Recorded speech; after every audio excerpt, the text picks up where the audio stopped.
Okay, it's time to commit. 2024 is the year for prioritizing yourself. Begin your new smile journey with Byte, and you could start seeing results in just 2 to 3 weeks. Just order your at-home impression kit today for only $14.95 at Byte.com.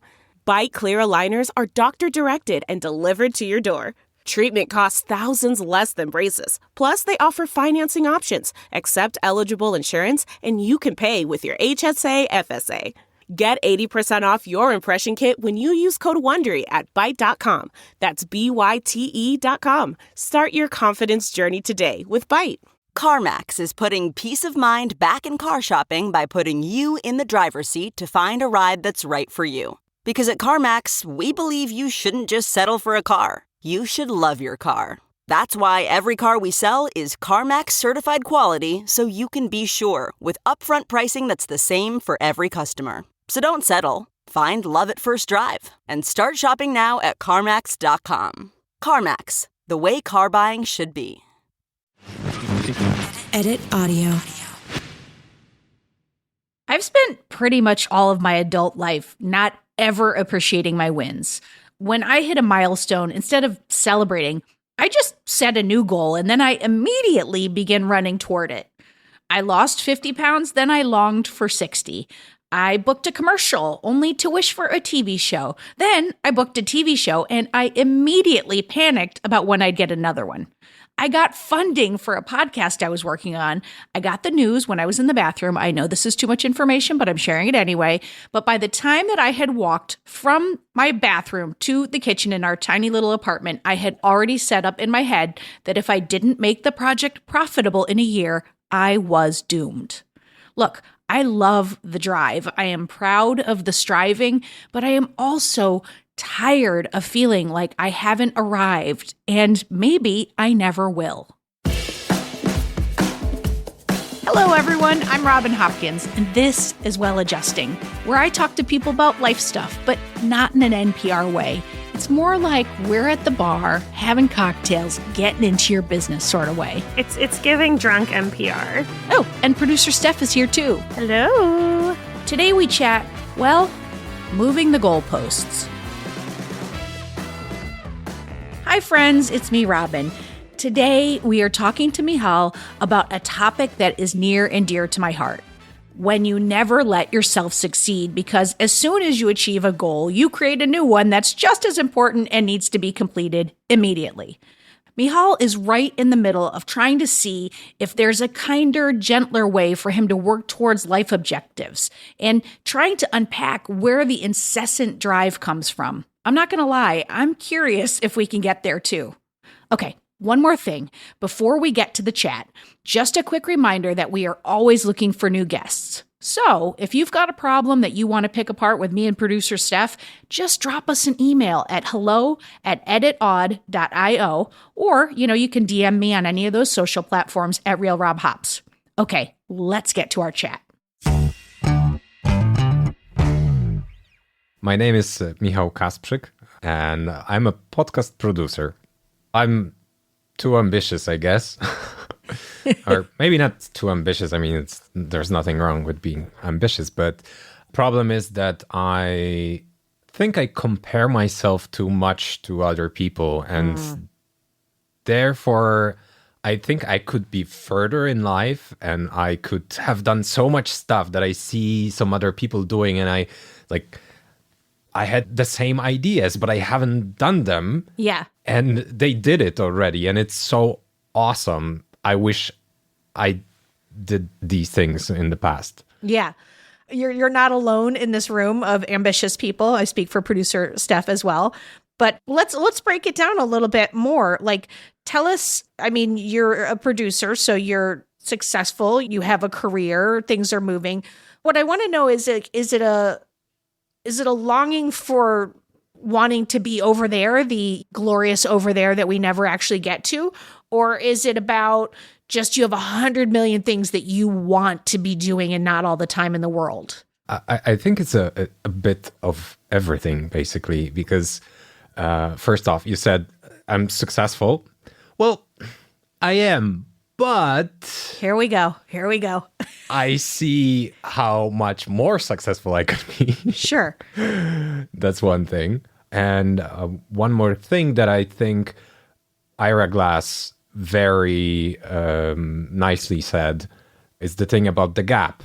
He said that basically whenever you start doing something, you have a taste that is far greater than your skills. Sure. And I think in everything that I'm doing, my taste is far better than my skills actually are. And although I'm aiming to have a balance between these two, Yeah. the thing is that I constantly know that I could do more and more and more. So this taste level changes constantly. Even though my skills try to catch up, the taste runs away all the time. And it's never ending. We talk about it as moving the goalposts. Like you get to the goal and then you move it 10 yards back. And then but the person who's moving the goalpost is you. It's not the refs of the game or the coaches. It's 100% you, or in this case, me and Steph, because it is all relative. We could always be doing more. It's like if you're a painter and you're looking at a painting that you're doing, at some point you got to call it. You have to say, I'm calling this done. Because you could always be tinkering and bettering and whatever. But like, how much of your energy are you spending either worrying or thinking about the things you haven't done versus doing? Like, does that take up a lot of mental space for you? That's the thing. It doesn't take up that much of my mental space because I'm constantly learning and learning and learning. But that doesn't help because the more I learn, the more I know that I don't know. Right. So I guess what I'm asking about the question is maybe not how much time it's taking up, but what is the toll it's taking on you? Because I think you sound like, I keep saying it, but exactly like me and Steph. And it's this idea of just like, go, go, go, go, go, go, go. But why I'm trying to work on this exact thing is because of the toll it takes on me mentally. That space is a horrible space for me to be in because it's like I'm beating myself up. I don't think I'm more productive when I'm in that space. I don't think I'm at my best work-wise when I'm in that space because I'm too busy. Like I'm already starting off in a deficit emotionally. So I'm curious how that is for you. So it's both positive and negative. It's positive because it keeps me going and I like it. I like learning stuff. It's a wonderful feeling. But then I see that I cannot really achieve what I set out to achieve because the goalpost or the taste constantly changes. And this is frustrating. And this sometimes makes me, it's my will that I do it. I sometimes work too much. I sometimes worry about this too much. I obviously try to work on that approach and I try not to worry, but saying not to worry is does ridiculous, not work. Basically. Yeah, it does not work. Yeah. And at times it skews towards being more positive and sometimes it's more negative and it takes much more toll on me. It's the worst when it accumulates with some other problems. So I'd rather work on it when I'm at my high rather than when I'm at my low. You know what's interesting though is even how you're approaching the problem is like trying to maximize the efficiency on on approaching the problem. And I think that one of the things that's interesting is like you really point out it is a positive and a negative. It's the thing that drives us. It's the thing that makes us strive for more and probably accomplish more than many folks, but there's a toll. And I always think of it as like a balance issue. Like, could my life be more balanced? And I think that there's a real necessity to look at it and say, I can see the negatives and I want to address them. Because if you're talking about it and saying like I start the sentence exactly the same way, like it's a good thing. Look at all the good things I've got. My voice is up here in this register. But it's like if my voice and my shoulders are up here, then the likelihood is that I'm just rationalizing some behavior that's not good for myself. And I wonder what you think about like all that soup I just said. And I know I said a lot. Apologies. One thing that came to my mind when you were talking is that I'm kind of in a rat race with myself. Like there's nobody else in this rat race except for me, with one particular thing that I see all the other rats that are in the other races. Meanwhile, they're just playing tag. They're like having joyful fun on the side. Yeah, sometimes they do. And I compare myself to them, even though we're not playing the same game. We're not in the same race. I make the rules for my own race. And I always want to run as fast as I can. That's why I want to learn more and more, get more skills. And, nobody else tells me to. Nobody else demands that I have a skill that I don't have. It didn't happen that somebody said that, yeah, you're not a podcasting expert. You're just some dude that says that he knows podcasting. Yeah. Nobody ever said that. And I'm pretty confident in myself if it comes to, podcast production.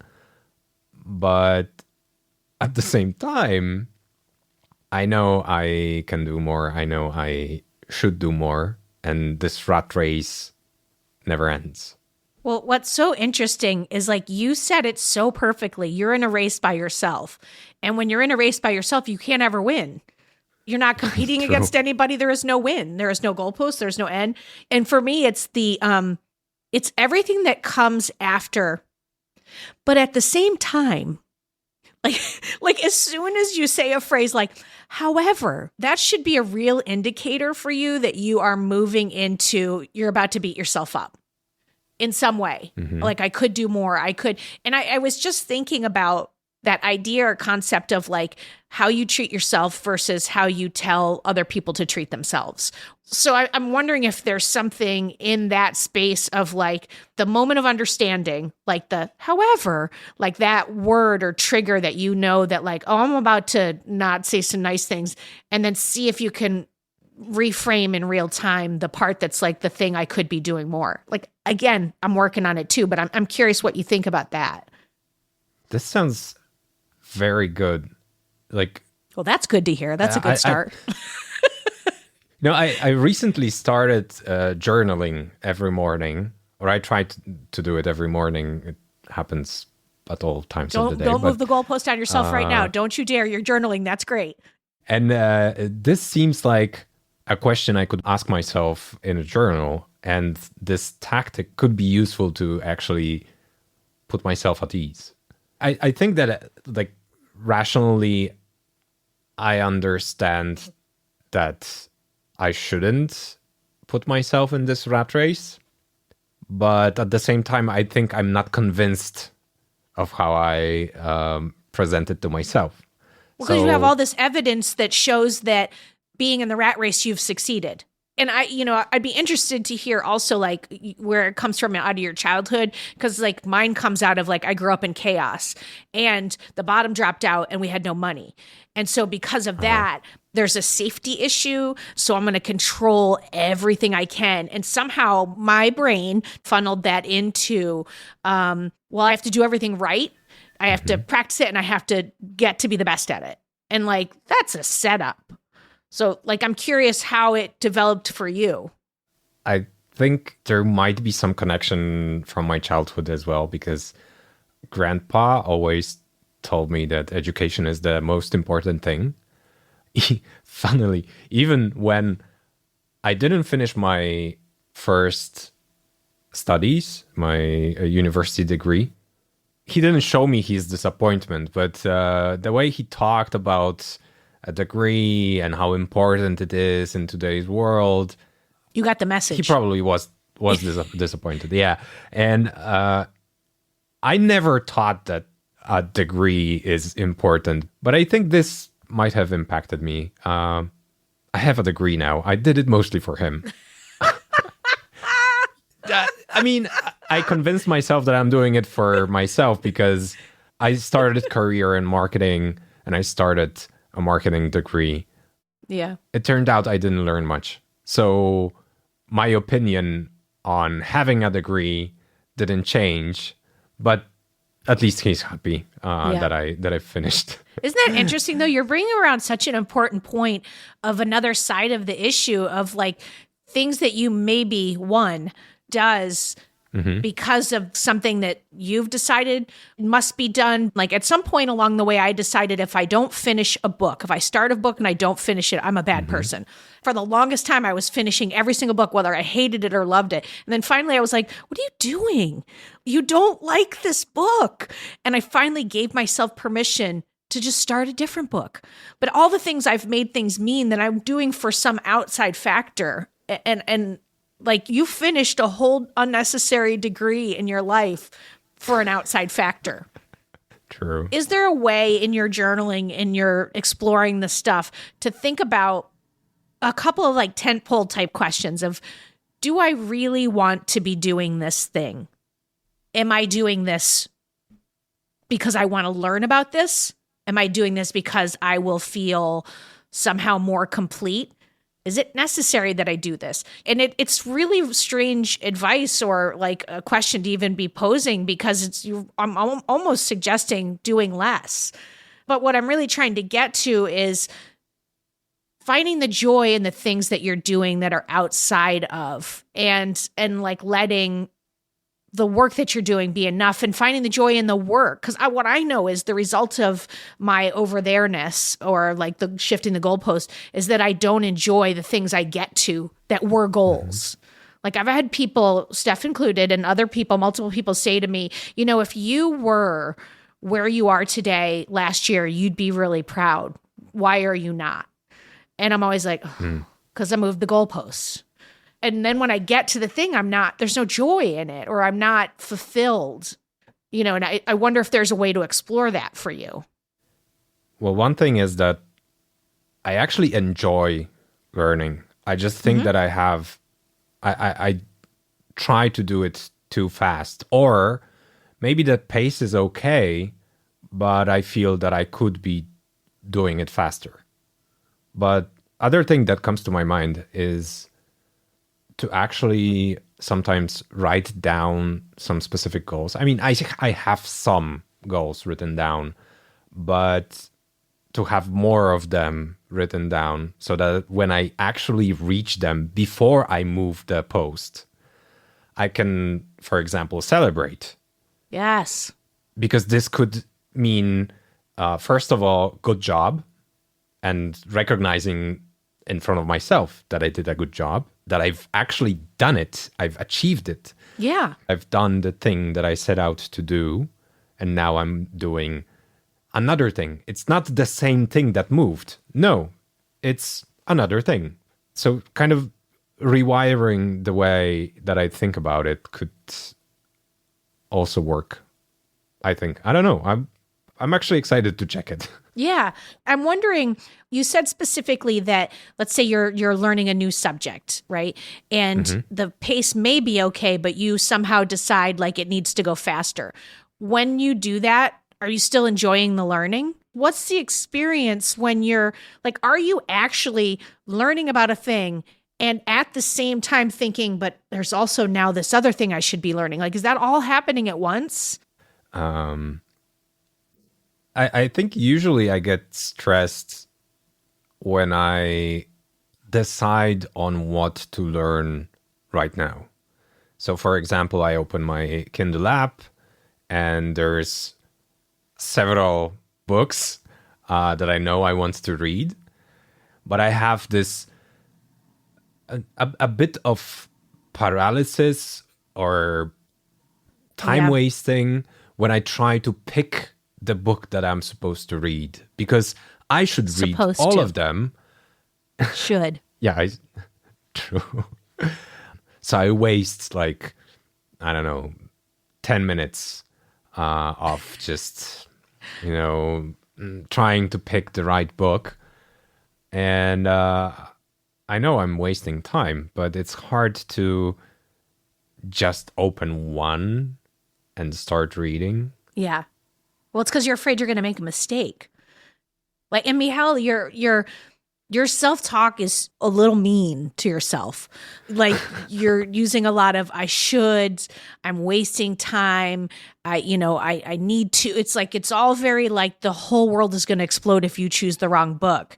And I wonder if some meditation type work might help you like short that circuit. Because if you were to flip that exact example of what you just gave, and it was such a perfect illuminating example of how it works and how it shows up for you. So if you were to flip that and you were to look at it like, let's say I'm a person who does not strive much and I've got 12 books in my Kindle and I open it up and I go, ooh, what's piquing my curiosity right now? There's something about greenhouse gas emissions. No, I don't want to be depressed because the presidential race is coming up. Oh, but this is a fiction book and I've been wanting to read that. And my cousin Lucy just told me about that. You know what? I'm going to pick that one. I'm going to start a conversation with cousin Lucy as I go along the chapters. Like that is a totally different way to approach the exact same situation. And both those people read. And both those people got through something. But this person over here found cousin Lucy and has connection and community and feels that I'm doing something good for myself. And again, like it sounds like a very simple thing, but I wonder if that reframing would be helpful for you to like be a little kinder and gentler to yourself. Like the fact that you open up your Kindle to want to better yourself already makes you an amazing human being, in my opinion. Well, I don't know if it's going to help, but I'm definitely willing to try. I hope you'll have a cousin Lucy, by the way, because it's critical to the story. Damn, that might be hard. Do you have a cousin Lucy to borrow? No, I just have one cousin and he's super weird and I don't think you want him. Okay. Delve into the shadows of the mind with Sleeping Dogs, a gripping murder mystery starring Academy Award winner Russell Crowe. Now available on digital. Crowe portrays an ex-homicide detective, unraveling a brutal murder he can't recall. Uncovering secrets from his past, he learns a chilling truth. It's best to let sleeping dogs lie. Visit sleepingdogsmovie.com/Wondery to watch Sleeping Dogs, now on digital. That's sleepingdogsmovie.com/Wondery.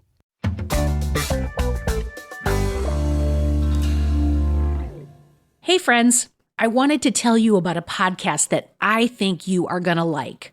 Okay, Bill Burke is the host of the weekly podcast Blue Sky, where he interviews individuals tackling the world's most significant challenges with hope and optimism.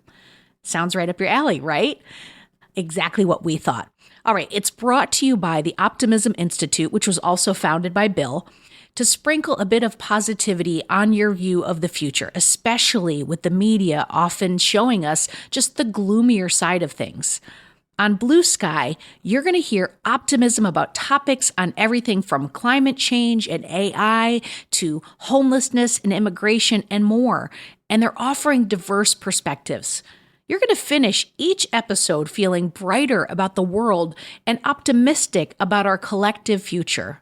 The name Blue Sky, well, it's inspired by a meditation prompt symbolizing the idea that beyond the clouds, there's always blue sky, encouraging a broader perspective.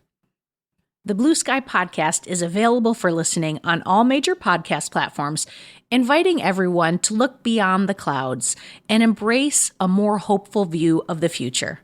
I'll tell you what, I'll be listening.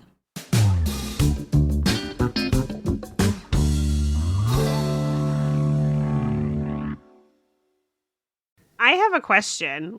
Who would you be, or what is it in your mind that would happen if you read every single book? Like, let's just extend reality. You could do that. You could learn all of the things. Like, what would happen? I would probably turn into ChatGPT or something. But would your life be better? Would you be happier or more joyful or? No, I honestly don't think that a person that knows everything would be happy. I think that person would probably be miserable. Yeah. That's why I think there's really some work to maybe look at about what's underneath. So where should I start looking? Well, I think the journaling's a really great place to start, because I think if you can start asking yourself questions, like whenever you can interrupt the cycle, like start with these really specific examples, like picking up a book, and say to yourself, what am I doing here right now? Why am I doing this? And start journaling. And I think meditation would be a great place to start. Any place that has you start to think a little bit about, well, have I always done this? And did my parents do this? It's like almost having like a Marie Kondo approach. Does this object bring me joy? Does like, and looking for those moments, looking for those triggers of, oh, I'm doing it. I'm doing that thing right now. I'm like, how often do you use the word should? Like I use the word should all the time. I know I should be meditating, but like, who said? So really critically slowing down in those moments and using whatever tools help you slow down so you can honestly evaluate. Like, I don't know, I'd go out and ask my really close friends. Like I could go to Steph tomorrow about a thing with my kids and be like, am I doing this because of like my childhood crap, or like, can you see? And I know that she would give me a straight opinion that's like, you do look really bunched up in this way, and it doesn't seem like you're being kind of rational right now. So I think like finding the people in your life that you can also go, am I doing the thing? Am I doing the thing? And a good friend will be like, you're doing the thing. True. Yeah, I think my wife could help me with that. Right? I should say the word should less. I could say the word should less. Or I would like to. I would like to say the word should less, because I do think language matters. The words that they're a clue for how we're treating ourselves.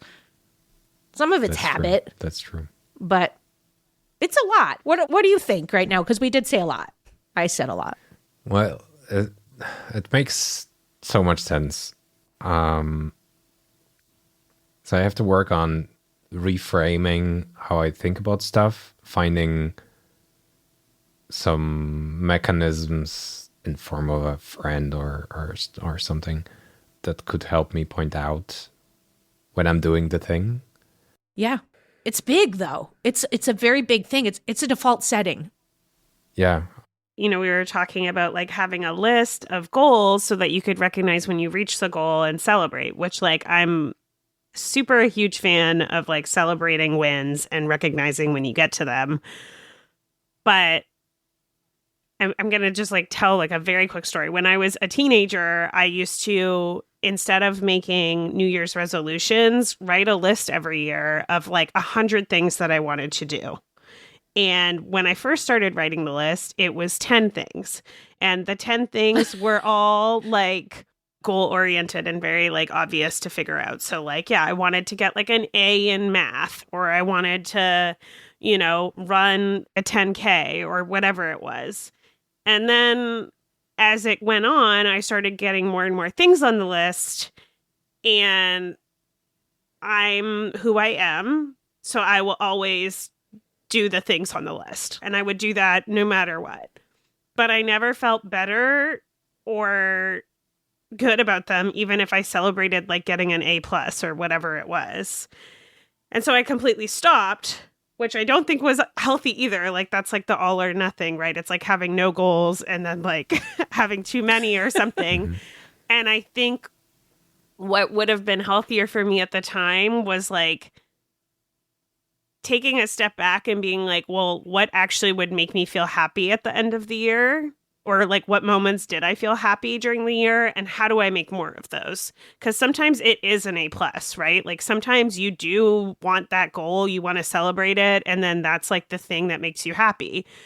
But like reading 12 books, maybe one of them will make you feel more happy, but also like spending time with your partner, or like swimming in a lake, those things that also make me really happy. So I've been trying, and I'm still very bad at it, but I'm trying to add in more moments that are like, okay, what made me happy this year, or what's going to make me happy next year?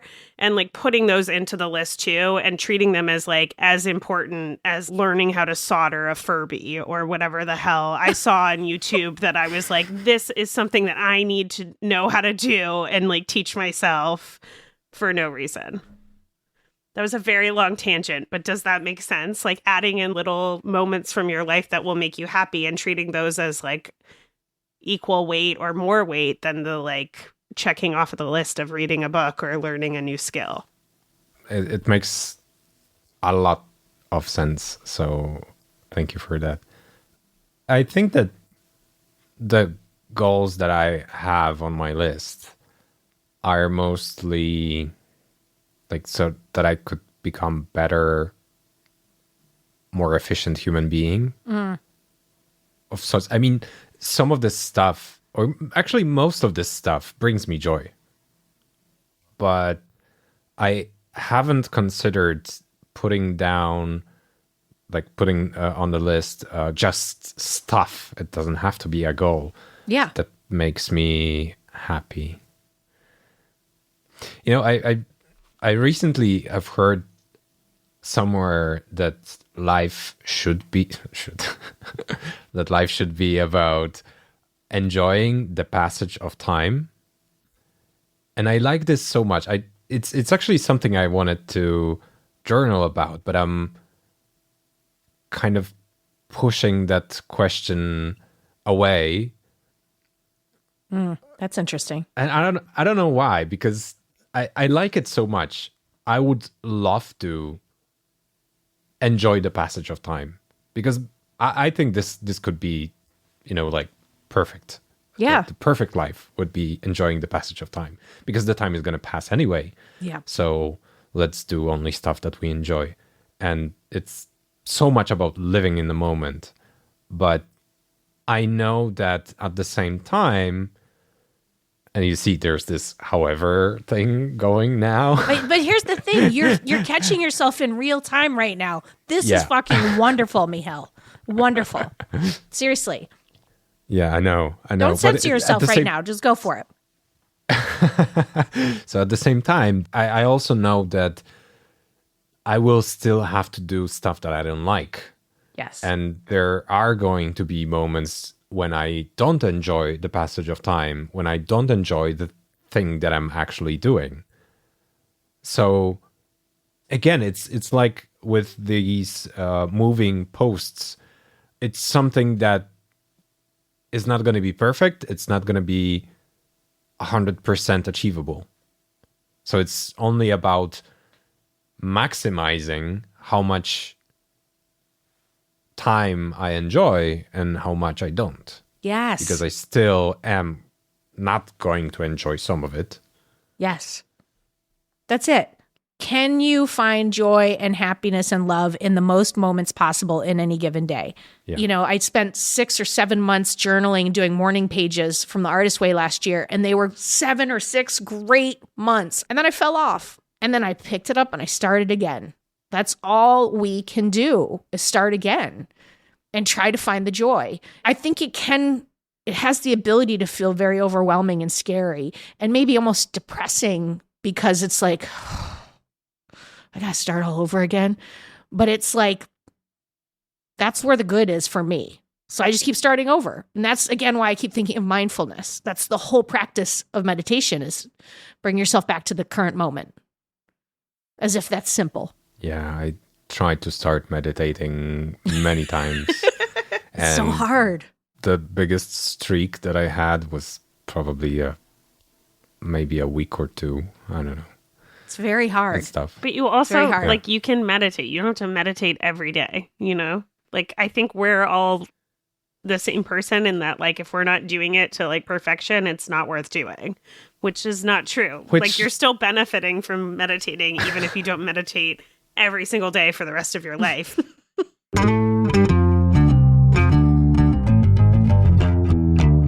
Robin asked you, like, what you thought about everything that we've said, but I want to ask you, how do you feel about everything that we've talked about?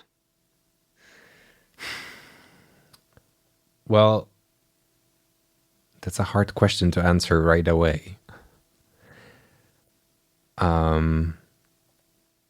Well, first of all, it's very encouraging, because I know that I can change something, and I at least can try, because there are some tools that I haven't used. So that's a good thing. It was actually nice to talk about all this. It's probably the first time that I had such a conversation, like very focused on this topic, because I mean, bits of this conversation I've had throughout my life, but to have it as focused as we had it, that's probably the first. Yeah, so I think what I'm gonna do after we finish is try to summarize maybe the techniques and everything that I could do in the next couple of days. I'm gonna utilize journaling, but I think what I'm most, I don't know if excited about, but I think that could be the biggest game changer is trying to, well, enjoy being in the moment more. So not thinking about the posts that I'm constantly moving, but rather focusing on whatever is happening at the moment, because that's good, because that's already something that I wanted, I mean, in most cases, that I wanted to do, and I should be happy that I'm doing it. You want to be happy that you're doing it. Yeah. I asked that question because I'm like an overdoer, right? And like a over everythinger. And I think the reason I mostly do that, even though I'm like not cognizant of it at the time that I'm doing it, is that like I don't want to spend time thinking of my feelings. I asked you that because I don't know how I'm feeling most of the time, because it's really hard for me to like connect to my feelings. And I've been trying to do this forever, and it's really fucking hard. But I do think it's worth it. And there's this like technique in this therapy that I do in CBT therapy where you ask yourself how you're feeling at the beginning. Then you go through this thought record of like all of your thoughts and what they could mean and whatever. And then at the end you say like, and now how am I feeling? And though that's like a technique that's for like lessening panic and stuff, I do think it might be like a good thing to add to journaling, even for myself. Like, how am I feeling when I start this? And like trying to think of it and not knowing is fine. Then doing your journaling, and then how am I feeling at the end of this? And I think that's almost like meditation, you know, like where you're just taking a moment each day to like check in with yourself and be like, do I have feelings? Which like obviously you do, but like, can you connect to them? You know, like I can't always. So I'm going to try that, and maybe you would want to too. Yeah, I think I would try that as well, because most of the time I'm either not connected to my feelings, or maybe I think the bigger issue with my feelings is that I can't really name them or describe them, and I avoid them because of that. So if I can really call out that I'm feeling this or that, that would make it easier to also cope with the rat race. Robin is shuffling some shit around. I'm going to send you a picture of this. This is a sheet that is just filled with feelings. All right. I found it from this like seminar I did. They were like, most people don't know what feelings they're feeling. Like I know the surface level one. I know when I'm mad. I know when I'm tired. I know I'm hungry, which even hungry isn't even a feeling, and it's usually not true. I'm usually mad or tired. You know, so it's like I find that helpful sometimes to be like there's words on here like spunky, stingy, stubborn, stupid, stunned, like this, like submissive. Like these are spunky. I don't even know that word. Spunky's like I'm spunky, like just lots of energy and like spunk.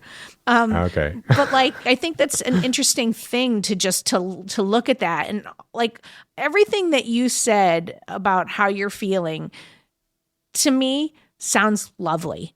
It's a great place to be with this. You're aware, you want to make a change, and there's some grace in there. So I say go forth with all the things that you said, and be kind to yourself. as you go on the journey. And whenever you catch yourself talking mean or like moving a goalpost, a simple, you're doing great. Michał, you're doing great. Those little things to break the unkindness, I think, certainly going to bring more days of joy. And I think you now have a little team. You're part of this community and we are in this right alongside you. So I think you're doing great. That's very kind. Thank you. I think I'm doing fine as well. Well, I just want to say thank you so much. I just want to say thank you for your willingness to like bring this and to be open about it. It's, we say this all the time, but like in helping you kind of like pull the problem apart, it helps us pull our problems apart too. And I know other people listening as well. So I just thank you for being a volunteer to be on our little well-adjusting community. Thank you very much. It was very, very nice to talk to you. And I feel like I have some tools now to work with and improve my situation. Well, let's get a little deeper. Woo, Steph, that was a lot of talk about feelings, right? Mm-hmm. I'm not going to lie, that's not a topic that comes very naturally to me or is comfortable in a lot of ways. But I really do think that there's something else that's going on underneath this kind of relentless pursuit of achieving. At least I've got to believe there is for me. I feel like what's so interesting is that like we both have that same, circling drive. Yeah. Yeah. Like I'm running at full speed at all times. Yeah. But I don't think our like root cause underneath it is the same. I feel like we have like different root fears. What's your root fear or your base level fear? My base level fear when it comes to work stuff and like running full speed ahead with work stuff is that like at some point it will run out. Like there's not enough. Like I need to like keep getting more and more stuff because I need to like feel secure in my future. So it's like mostly around money, I think. Interesting. Because mine is a lot more, I feel like the money's on the top, but if I dig a little deeper, mine's is a worth issue. Like ultimately, all these people are going to clear it away and they're going to discover that I'm just not good enough. Like I know that's where, like, even when I like got my agent, I was like, well, now I better book something immediately because I'm going to lose them because they're going to discover I'm not good enough. I also feel like this is like maybe a little too like real. But I also feel like sometimes, like, I need to learn new things and I need to keep doing things because otherwise it's just like, what am I doing? What's the point? Like, why am I here? Which, my God, do we even have time for what's the point? But I do feel like to some degree, like, there is this part of me. But anyways, that's all to say that, like, I could probably spend some more time digging under the money thing because it is true that even you saying that, I'm like, is that the root fear? Like, I don't know if I've done that work and I don't know if I'm great at sitting with my feelings. Oh, well, I also wonder sometimes, like, if you know the root cause, does that help? I mean, I think it does if I'm like in a worth place and I realize I'm triggered because then I can be like, hey, they saw something in you. You believe in yourself these times. So like, I think if I know what the problem is, I can say, calm that shit down, Robin. Yeah. I think it does make a difference because then you can be like, just talking about that money example, like if you start to get scared about money and then you're like, okay, wait, this isn't about money. It's about worthlessness. You can be like, okay, come on, Robin, like money's going to be fine. Let's deal with this other thing. Yeah. Because you could see like in today's interview, you could see it in Michal's face when we were asking, is there any, patterns in your family? Like you could see him kind of being like, well, how is this connected? And it maybe it isn't. I think sometimes it's just fishing to find what's underneath what you're doing. Yeah, it's not like because this happened in your family, you are this way. Like the line is not so clear, but I think doing any sort of like investigation to see what's underneath can help you then in the future when you're going to it. I also loved that we brought up our handy dandy tool, the feelings wheel. Like I couldn't get to that feelings sheet fast enough. I was like scrounging around on the desk. Okay, now before we say goodbye to everybody, Steph, though, I do want to get one tip from you so that you could stop moving the goalpost. Something that's worked for you. Go. Mine, and I say this, I feel like on so many episodes, mine has been the sticky note. So just like honestly, this is like so this week, but I have a sticky note at my front door right now because I have OCD, and some of OCD comes with like obsessively checking things and doing things around the house. But with OCD, like our conversation right now with money, like it's never about the checking the thing, you know, like that's never the actual thing. So I have a sticky note on my door right now because often when I leave the house, I'm like, well, I should have checked this. I should have done this. I should have done this. That says like, it's not about checking those things. It's about this. And oh my God, I love that reminder. The sticky note is so helpful because, you know, it doesn't always stop me from doing the checking, but it like is a reminder that I'm like, okay, this is not about this like thing that I'm doing. Like that's a control mechanism, or that's a top level thing. It's about this deeper thing, and it allows me to like look into that. So mine is sticky reminders. I love that. And also Post-it notes, get in touch with us. You'd be a great sponsor. My tip is to think back to where I was a year previous and how all the things that I have, like I would be thrilled to have. And that triggers in me like, oh, it's not about the things. Like that sets off like a good answer. I need to do that. Yeah. Okay. All right. I was like, I don't think that's as good as your sticky notes. So look at this. No, I think that's really good. I'm like, I want to do that. I should do that. So I'm going to add your tip to my tip list. Okay. I love it. Well, I mean, I think the thing we both know, tip lists or not, is that we're probably not going to solve this today. But I think that there's always something good about just kind of being aware, because that awareness is the first step, or at least that's what therapists, highly trained people keep telling us. And I think it's always nice when we have conversations with people that, you know, share similar struggles as us. It does make you feel less alone. Yeah, I'm less alone, and also I have a new tip to try out to see if I discover something new. Lovely. Well, folks, that is it for another episode of Well Adjusting. And I want to say thanks to Michał for sitting down with us and for just, you know, really being willing to go there and chat about this topic. It's not easy and it's not always comfortable, but I think we just discovered it's good for all of us. For more Robin, and you may need that, you probably don't need it, but like if you do, you can follow me at Real Rob Hops on all the platforms, all the socials, as the kids today say. Well Adjusting is an Edit Audio original series. It's exec produced by Steph Colburn and Robin Hopkins. Our producer and editor is Maria Passingham, and our production manager is Kathleen Speckert. Thank you to the entire Edit Audio team and to you for listening.